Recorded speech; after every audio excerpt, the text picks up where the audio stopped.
नमस्कार दोस्तों, आज हम बात करने वाले हैं भारत की सबसे पवित्र और महान नदी गंगा नदी के बारे में।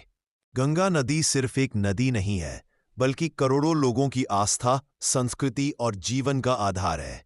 इसे भारत में मां गंगा कहा जाता है और यह हिंदू धर्म में सबसे पवित्र नदी मानी जाती है।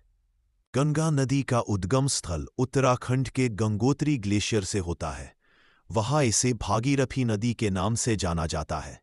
अलकनंदा और भागीरथी के संगम के बाद इसे गंगा कहा जाने लगता है। लगभग 2825 किलोमीटर लंबी यह नदी उत्तराखंड, उत्तर प्रदेश, बिहार, झारखंड और पश्चिम बंगाल से होकर बहती है और अंत में बांग्लादेश में जाकर पद्मा नदी कहलाती है। गंगा नदी का महत्व केवल धार्मिक ही नहीं, बल्कि भौगोलिक और आर्थिक भी है।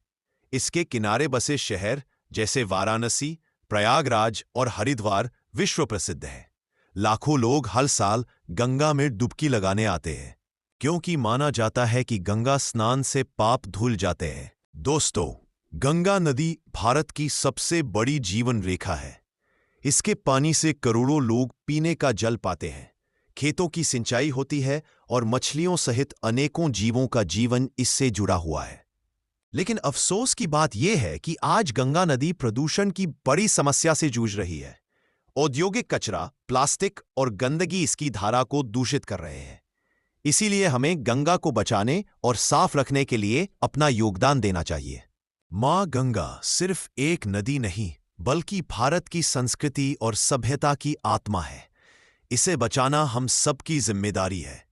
अगर आपको ये जानकारी अच्छी लगी हो तो वीडियो को लाइक और शेयर करना ना भूलें और चैनल को सब्सक्राइब जरूर करें।